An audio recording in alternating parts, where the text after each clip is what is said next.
अब हम बीएमएस का थर्ड फेज का 7वां चैप्टर का पहला टॉपिक पढ़ने जा रहे हैं। इसमें हम डाटाबेस के बारे में पढ़ेंगे, क्या होते हैं डाटाबेस हेल्थ साइंस के रिलेटेड, और उसके अंदर रिसर्च में पबमेड और स्कोपस का रिसर्च में कैसे इस्तेमाल होता है उसको हम जानेंगे। तो डाटाबेस क्या होता है? एक ऑनलाइन एक सर्च इंजन होता है। यहाँ पे डाटाबेस मतलब जितने भी जानकारी है, ये जानकारी को एक एक हिसाब से, एक सिस्टमेटिक वाइज से उसको ऑनलाइन में उसको लाइब्रेरी के जैसा उसको अरेंज किया जाता है, उसमें जमाया जाता है, उसे हम डाटाबेस कहते हैं। तो डाटाबेस क्या है? ये एक कलेक्शन है। किस चीज़ का कलेक्शन है? ये ऑर्गेनाइज कलेक्शन है इलेक्ट्रॉनिक इंफॉर्मेशन, जिसमें जितने भी ये साइंटिफिक रिलेटेड आर्टिकल्स हैं या जर्नल्स है या कॉन्फ्रेंस है या क्लिनिकल ट्रायल्स जितने भी हमारे आसपास हो रहे हैं, उन सभी को इकट्ठा किया जाता है एक जगह पर। उसे हम कहते हैं डाटा। डाटा मतलब जानकारी, बेस मतलब एक जगह पर ये सभी का जो है इंफॉर्मेशन या मालूमात मिलती है, ये होता है डाटाबेस। तो क्या है ये? A research methodology.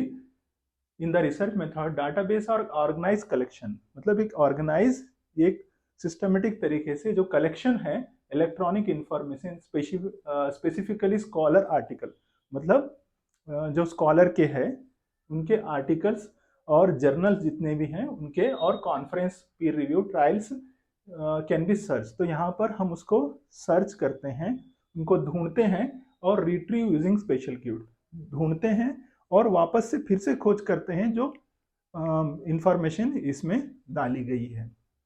तो क्या होता है ये एसेंशियली फॉर टूल्स, ये एक हथियार के तौर पर यूज होता है। कहाँ पर?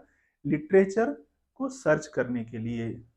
लिटरेचर को सर्च करनी, हमारे जो अनुसंधान है उसको, साहित्य की खोज, हमारा जो जिस विषय में हम अनुसंधान कर रहे हैं, जिस विषय में हम रिसर्च कर रहे हैं, उसके साहित्य में उसके संबंधित कितने जानकारी मिलती है उसका खोज करने के लिए हम ये यूज करते हैं। Identify research gap.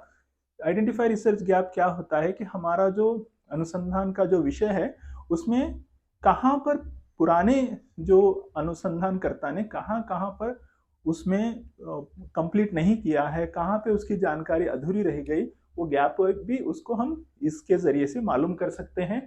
और इसके और एक अच्छा फायदा है कि एविडेंस बेस्ड मेडिसिन, मतलब कोई प्रैक्टिस कर रहा है, कोई डॉक्टर जो है वो कुछ नई दवाई खोज कर रहा है। जैसे मान लीजिए अभी हमारा आमवात है, क्या होता है, ये रोमेटॉइड अर्थराइटिस है, वो अपने जो रोजाना की दवाई से थक गया है, पेशेंट को रिजल्ट नहीं आ रहा है, तो अभी जो नई लेटेस्ट जो इंफॉर्मेशन आई उसको नई दवाई देने का अगर इच्छा हो रही, तो वो क्या होगा, एविडेंस ढूंढता है इन डाटाबेस में। तो ये एविडेंस बेस्ड इंफॉर्मेशन ऐसे जो है पबमेड या स्कोपस जैसे डाटाबेसों में मौजूद रहती है, उसको ढूंढ के हम इलाज में इस्तेमाल कर सकते हैं।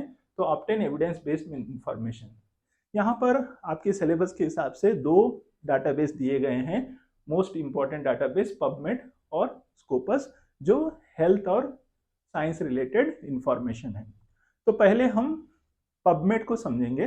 पबमेड क्या होता है? पब का मतलब होता है पब्लिक, मेड का मतलब मेडिसिन। तो पब्लिक रिलेटेड जो औषधियों की या मेडिसिन की जानकारी ये पब्लिक को मालूम हो जाए, इसलिए गवर्नमेंट ऑफ अमेरिका ने क्या किया है, इसको एक फ्री, जो बिना किसी पैसे के फ्री ऑनलाइन डाटाबेस डेवलप किया है, ताकि कोई भी कॉमन इंसान उसके बारे में जान सकता है, देख सकता है। जो ये है एनएलएम, नेशनल लाइब्रेरी मेडिसिन, इसको नेशनल इंस्टीट्यूट ऑफ हेल्थ जो है ना, इसको बनाए गए हैं। इसमें क्या चीज है? इसमें इस वक्त कवर जो है ये 35 मिलियंस सिटेशंस है, 35 मिलियंस के इसके सिटेशन है from midline and scientific journals, online books, ये सभी का यहाँ पर इंफॉर्मेशन पबमेड में है। और क्या सब्जेक्ट को कवर करता है पबमेड?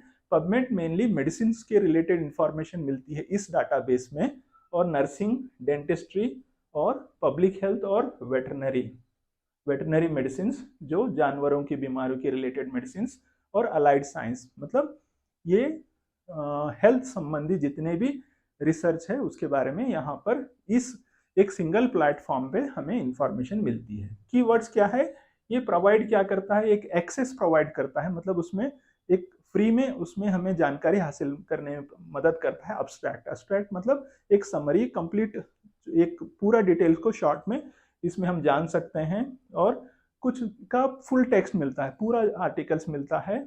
और ये क्या है, यूजेस लाइक MESH मतलब medical subject health for headings होते हैं for accurate and advance searching. तो ये डाटाबेस क्या काम में आते हैं, क्योंकि एडवांस्ड मेडिसिन और एक्यूरेट जो है ये सर्चिंग करने में मदद करते हैं। और allows filtering bye study type, मतलब ये क्या करता है, ये डाटाबेस फिल्टर करने में मदद करता है। जैसे मान लीजिए आप स्पेसिफिक कोई कीवर्ड सर्च कर रहे हैं, जैसे कि आप आमवात के क्लिनिकल ट्रायल ही कर रहे हैं, तो क्लिनिकल ट्रायल मार दिए तो सिर्फ उतना ही फिल्टर करेगा, बाकी सब हटाएगा। आमवात के रिलेटेड जो होता है आपका लिटरेरी सर्च कर रहे हैं तो उतना ही बताएगा। आमवात रिलेटेड इंडियन लिटरेचर तो उतना ही सर्च करेगा। तो मतलब ये सिर्फ कीवर्ड ये फिल्टर करने में भी मदद करता है।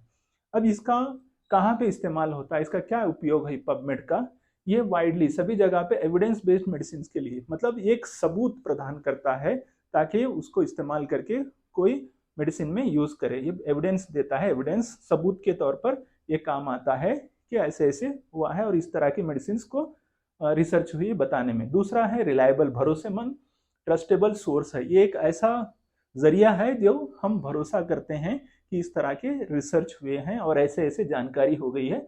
और बायोमेडिकल लिटरेचर, तो बायोमेडिकल लिटरेचर और helps research to find the high quality. तो हाई क्वालिटी, अच्छी से अच्छी क्वालिटी, अच्छे गुणवत्ता वाली रिसर्च ही जो है इसमें मिलते हैं। और पीर रिव्यूड रिसर्च मिलते हैं। पीर रिव्यूड मतलब जो विषय में जो एक्सपर्ट है, जैसे मान लीजिए आपने कोई विषय में अनुसंधान किया है, पीर रिव्यूड का मतलब उसी विषय का जो एक्सपर्ट होता है, मास्टर होता है, वो आप उस लिटरेचर को रिव्यू करके बताएगा। तो मतलब एक्सपर्ट के थ्रू उसको एनालाइज की हुई ही रिसर्च इस पबमेड में आपको मिलेगी। अब जो दूसरा होता है स्कोपस, तो शब्द ये स्कोपस नाम क्यों लिया गया है, एक पक्षी के नाम से लिया गया है, क्योंकि वो एग्जैक्ट लैटिट्यूड और लॉन्गिट्यूड को फाइंड आउट करता है, मतलब कितने एग्जैक्ट सही जगह को पहचानने के लिए काम आता है। क्योंकि बहुत सारे इंफॉर्मेशन होते हैं, उसमें से निकाल के खोज कर सिर्फ अपने को कितनी जानकारी है उतनी ही खोजने में मदद करता है। इसलिए एक पक्षी के नाम पर स्कोपस नाम रखा गया है। इसको जो है एल्सवेयर ने उसको बनाया है, और ये सब्सक्रिप्शन बेस्ड जो है ये डाटाबेस है, मतलब इसको सब्सक्रिप्शन या पैसे देकर इसको खरीदना पड़ता है। इसमें से कुछ हमें लिटरेचर रिव्यू या कुछ खोजना है, सर्च करना है, तो स्कोपस को जो है ये सब्सक्रिप्शन देना पड़ता है। कवरेज क्या है इसमें, 85 मिलियन डॉक्यूमेंट्स और मोर देन 25,000 जर्नल्स और बहुत सारे बुक्स यहाँ पे मिलते हैं, इनका इंफॉर्मेशन मिलता है। सब्जेक्ट क्या क्या सब्जेक्ट कवर करता है, ये सब्जेक्ट मल्टी डिसिप्लिनरी होता है। यहाँ पर सिर्फ मेडिसिन नहीं होता है, इसके यहाँ के साइंस रिलेटेड बहुत सारे इंफॉर्मेशन होते हैं, और सोशल साइंस रिलेटेड होते हैं, और फिजिकल साइंस के रिलेटेड होते हैं, स्टार्स के रिलेटेड, और सो मेनी ऐसे बहुत सारे जो विज्ञान के रिलेटेड जितने भी रिसर्च हैं यहाँ पर, ये पब्लिकेशंस यहाँ पे मिलते हैं। इसके बारे में आपको यहाँ स्कोपस में जानकारी मिलती है। कीवर्ड्स की फीचर्स क्या है इसके अंदर स्पेसिफिकली, ये प्रोवाइड क्या करता है, कीवर्ड्स को फाइंड आउट करने में, अब्स्ट्रैक्ट समरी, किसी विषय की समरी अब्स्ट्रैक्ट में ढूंढने में, और ऑथर का इंफॉर्मेशन। ऑथर का इंफॉर्मेशन क्या है, किसी जो ऑथर है जो जिसको ये किया है पब्लिश, उसकी पूरी डिटेल इंफॉर्मेशन भी यहाँ पे मिल जाती है।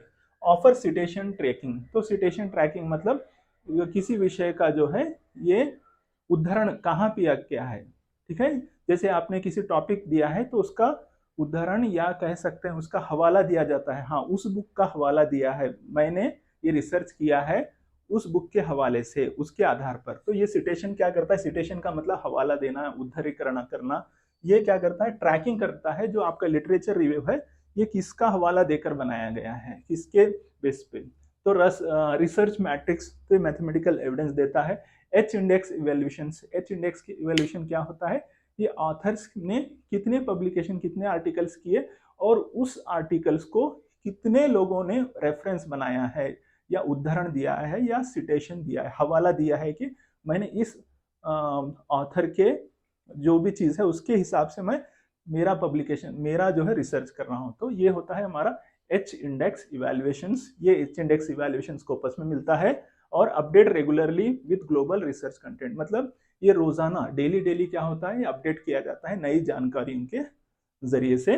और इम्पोर्टेंस क्या है, यूजफुल एकेडमिक रिसर्च। तो स्कोपस को कहाँ पे किया जाता है यूज, हमारे एकेडमिक रिसर्च में, एजुकेशन रिलेटेड रिसर्च में। और पब्लिकेशन ट्रैकिंग, तो किसी पब्लिकेशन है उसको ट्रैक करने के लिए, ढूंढने के लिए पब्लिकेशन कहाँ पे हुआ, कैसा, उसका इम्पैक्ट असेसमेंट, उस पब्लिकेशन का, उस रिसर्च का कैसे दूसरी जगह पे उसका इम्पैक्ट पड़ा है, कैसे उसका असर पड़ा है, वो भी ढूंढने के लिए स्कोपस यूज होता है। और प्रिफर्ड फॉर रिव्यू राइटिंग, तो ये कहाँ पे किया जाता है कि उसको रिव्यू राइटिंग के, रिव्यू के लिखने, जैसे आपका किसी विषय पे है तो आपने उसमें कमेंट्स करते हैं रिव्यू, तो ये रिव्यू आर्टिकल लिखने में भी प्रिफर किया जाता है। मेटा एनालिसिस में ये स्कोपस काम आता है। मेटा एनालिसिस क्या होता है, जैसे मान लीजिए आमवाद के लिए, जैसे मान लीजिए कि एक आपने स्पेसिफिक इंडिया के 2025 के 10 आर्टिकल्स लिए हैं, तो उसमें से सबसे बेहतर कौन सा है उसको पूरा रिव्यू करता है, पूरा रिव्यू करके उसमें से जो बेस्ट है आपके रिलेटेड।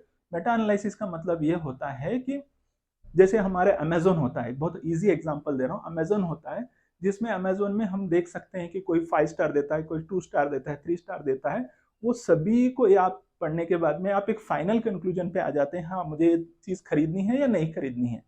तो तो वो क्या होता है, मेटा एनालिसिस होता है, मतलब पूरे रिव्यू को पढ़कर आप एक फाइनल डिसीजन को आना, मेटा एनालिसिस। तो यहाँ पर भी ये स्कोपस क्या करता है, जितने भी उसके सब्जेक्ट के रिलेटेड आर्टिकल्स हैं रिसर्च के, उसको सभी को जो एनालाइज कर फाइनल आपको एक कंक्लूसिव आंसर देता है कि हाँ इसका ये यहाँ पर ये यूज है, इसका ऐसे है। तो ये क्या होता है, मेटा एनालिसिस होता है। ग्रांट पब्लिकेशन, तो पब्लिकेशन ग्रांट देने में ये स्कोपस काम आता है। तो ये है स्कोपस के रिलेटेड थोड़ी सी जानकारी। और लास्ट में हम कंक्लूजन जानेंगे कि क्या है दोनों।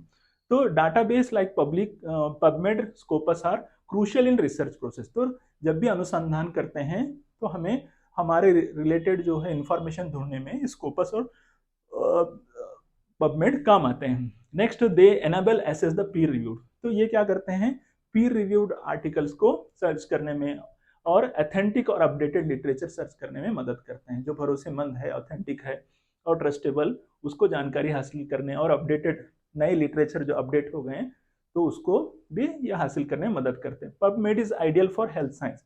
तो पबमेड क्या करता है, हमारे health related, health science related identify करने के लिए, और फ्री एक्सेस मिलता है इसको, मतलब बिना किसी पैसे के फ्री में आप इसके देख सकते हैं। और बायोमेडिकल फोकस करता है। स्कोपस क्या करता है, एक बहुत बड़ा ब्रॉड सब्जेक्ट कवर करता है, सिर्फ मेडिसिन ही नहीं, फिजिक्स, केमिस्ट्री, आपका सोशियोलॉजी और बहुत सारे विज्ञान रिलेटेड भी और चीज़ें बताता है, इसमें ढूंढ सकते हैं। एनालिसिस, एडवांस एनालिटिक टूल्स दिया जाता है, जैसे मैंने बताया अभी एच इंडेक्स देख सकते हैं, ऑथर के कितने पब्लिकेशन, तो ये टूल्स देता है। और सपोर्टिंग कॉम्प्रहेंसिव, तो ये क्या करता है, सपोर्ट करता है कॉम्प्रहेंसिव, बड़ा से एक्सप्लेन करने के लिए, रिसर्च डेवलपमेंट के लिए। और पब्लिकेशन प्लानिंग, तो यहाँ पे आपके पब्लिकेशंस कैसे करना है, क्या है, ये सभी प्लान बनाने के लिए ये काम आता है। तो फाइनली क्या होता है, ये ओवरऑल इसलिए पढ़ रहे हैं हम ये बीएमएस के सब्जेक्ट में, ताकि हमें हमारा जो हम जिस विषय में रिसर्च करने वाले हैं उस रिसर्च में किसने पहले रिसर्च किया है, उस रिसर्च के उस प्रॉब्लम के रिलेटेड जो है क्या क्या प्रॉब्लम फेस आए, मतलब हमारे पहले जो जितने लोगों ने रिसर्च किया है वो कैसे रिसर्च किया है, उनके जरिए से क्या क्या मुश्किलात का सामना करना पड़ा उनको, और वो लोगों ने क्या क्या उससे हासिल किया, और लास्ट में कैसे पब्लिकेशन किया, या हमें कैसे पब्लिकेशन करना है। ये सभी जब हम इस टॉपिक को पढ़ते हैं तभी हमें इसके बारे में कंप्लीट जानकारी मिलती है। ठीक है, अगर आपको ये वीडियो अच्छा लगा तो लाइक, शेयर और सब्सक्राइब कीजिए।